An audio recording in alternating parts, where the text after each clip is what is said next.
Hello everyone, Jeff Murrin here to continue our conversation as we have been doing on the Iliad by Homer, specifically the Robert Fagles translation. And in this video I want us to focus on Book 6. And Book 6 bears the title, Hector Returns to Troy. So let's go ahead and jump right on in. When we last left off with Book 5, Diomedes, with the help of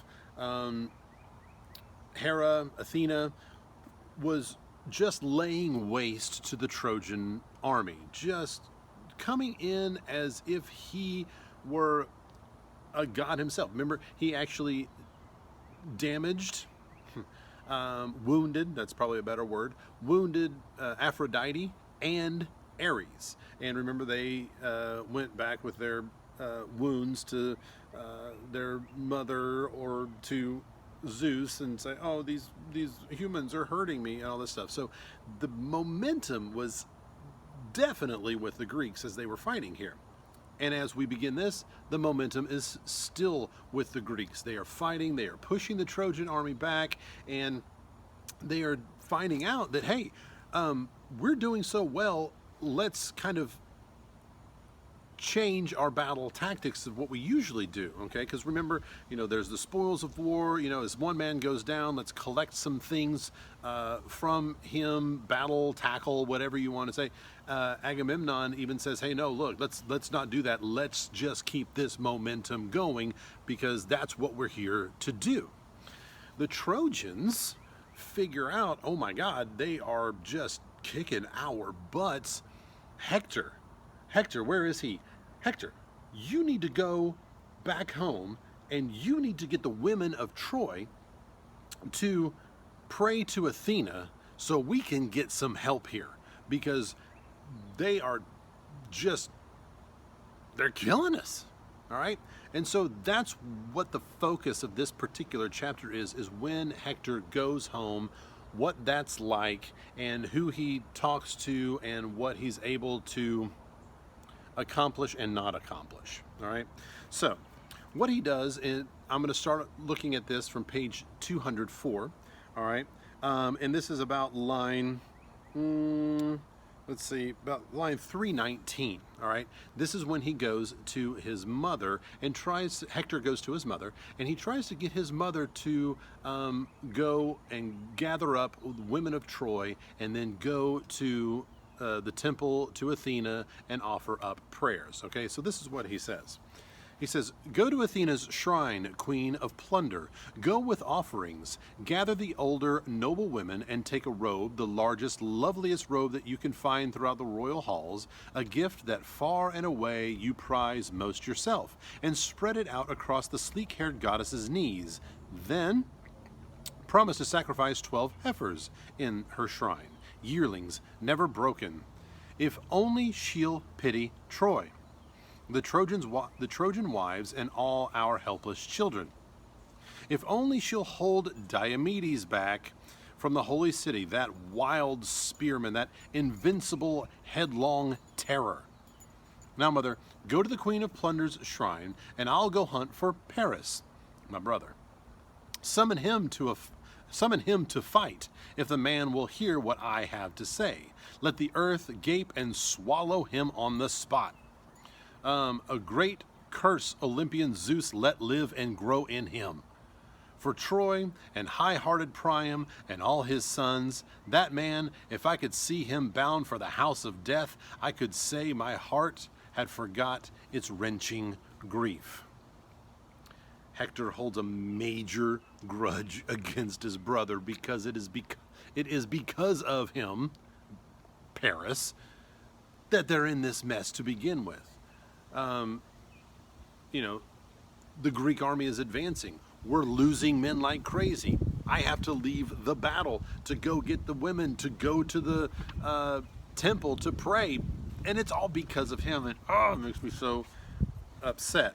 You can see at the bottom of page 205 the prayer that Hector's mom offers up. And that's about, I'm going to start on line 360.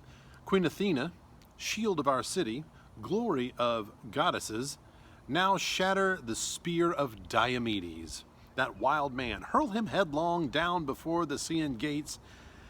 At once we'll sacrifice 12 heifers in your shrine, yearlings never broken, if only you will pity Troy, the Trojan wives, and all our helpless children. Next line, top of 206. But Athena refused to hear the Theano's prayers. All right. So we know that Athena has been favoring the Greeks all along, and Athena will continue to favor the Greeks no matter what those prayers have to say. Now, just a few lines down, we see that Hector confronts Paris. He finds his brother in his chambers, and it says, this is about line 377. And there in the bedroom, Hector came on Paris, polishing, fondling his splendid battle gear and his shield and breastplate, turning over and over his long curved bow. And there was Helen of Argos, sitting with all the women of the house, directing the rich embroidered work they had in hand. Seeing Paris, Hector raked his brother with insults, stinging taunts. What on earth are you doing? Oh, how wrong it is, this anger you keep smoldering in your heart. Look, your young people dying around the city, the steep walls, dying in arms, and all for you. The battle cries and the fighting flaring up around the citadel.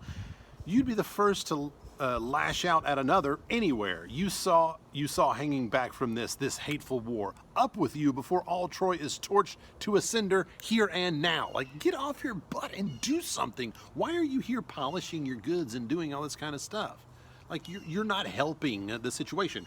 You caused the problem, and you're not helping to fix the problem. Interesting, Paris's response. Paris, magnificent as a god, replied. Okay, so here we go. Ah, Hector, you criticize me fairly. Yes, nothing unfair beyond what I deserve, and so I will try to tell you something. Please bear with me. Hear me out. It's not so much from anger or outrage that our people that I keep to my room so long. I only wanted to plunge myself in grief.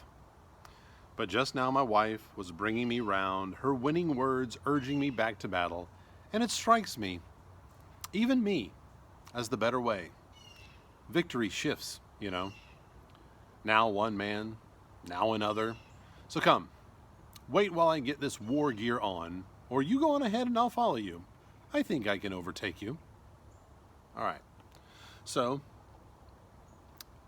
Paris is promising to rejoin the battle. Hector redressed him and said, look, you're the problem, and you are the problem, and you aren't the solution. Okay, you are that, and you aren't the other thing. And Paris is like, yeah, that's fair. You're right. I'll get after it. All right. So, what we have next is Hector goes and finds his wife and their son, and let's see. She is really nervous that Hector isn't going to live, that he is fated to die in this war, and she wants him to stay. All right, but he has a response to her, and it's on page 210, beginning about line 522, I guess. All right, it says, she tells him, like, I'm scared, I'm nervous, I don't want you to die, and I want you to stay here. And he says, all this weighs on my mind too, dear woman. But I would die of shame to face the men of Troy and the Trojan women trailing their long robes if I would shrink from battle now, a coward. Nor does the Spirit urge me on that way. I've learned it all too well, to stand up bravely, always to fight in the front ranks of Trojan soldiers, winning my father's great glory for myself. For in my heart and soul, I also know this well. The day will come when sacred Troy must die. Priam must die, and all his people with him. Priam, who hurls the strong ash spear. Even so, It is less the pain of the Trojans still to come that weighs me down, not even of Hecuba herself, or King Priam, or the thought that my own brothers, and all their numbers, and all their gallant courage, may tumble in the dust, crushed by enemies. That is nothing, nothing beside your agony. With some brazen Argive, when some brazen Argive hails you off in tears, wrenching away your day of light and freedom. And he knows that the Argives, the Greeks, would, if they win, haul her away, because they've already done that. We saw that in the very first book when Agamemnon and Achilles were at each other about their, the women that they took from the particular Trojan-aligned cities that they had conquered. So he's like, there's no reason for me to believe that wouldn't happen again with you should I fall. All right. He, on page 212, though, just settles with her and says, this is about line 581, no man will hurl me down to death against my fate. And fate? No one alive has ever escaped it. Neither brave man nor coward, I tell you. It is born with us the day we are born. It is what it is. If I die, I die as I was fated to do. All right? He meets up Paris. I'm going to read this last little bit to you here. And God, man, Paris just sounds like such a pompous jerk. All right? This is line 601. All right? He says, nor did Paris linger long in his vaulted halls. Soon as he buckled on his elegant, gleaming bronze, he rushed through Troy, sure in his racing stride, as a stallion, full-fed at the manger, stalled too long, breaking free of his tether, gallops down the plain, out for his favorite plunge in a river's cool current, thundering in his pride, his head flung back, his mane streaming over his shoulders, sure and sleek in his glories, knees racing him on to the field and stallion, haunts he loves. So down from Pergamus heights came Paris, son of Priam, glittering in his armor like the sun astride the skies, exultant, laughing aloud, his fast feet sped him on. Quickly he overtook his brother, noble Hector, still lingering, slow to turn from the spot where he had just confided in his wife. All right, so they have that long, epic simile of him as a stallion, running through and just galloping in his noble way and all this kind of stuff, and all his battle tackle and all this business. And it says, magnificent Paris spoke first. Dear brother, look at me, holding you back in all your speed, dragging my feet, coming to you so late, and you told me to be quick. A flash of his helmet as Hector shot back. Impossible, man. How could anyone fair and just underrate your work in battle? You're a good soldier, but you hang back of your own accord, refuse to fight. And that's why the heart inside me aches when I hear our Trojans heap contempt on you, the men who bear such struggles all for you. Come, now for attack. We'll set all this to rights someday if Zeus will ever let us raise the wine bowl of freedom high in our halls, high to the gods of cloud and sky who live forever, once we drive these Argives geared for battle out of Troy. All right. He's just like, man, it makes me mad when you act the way you act because you're good.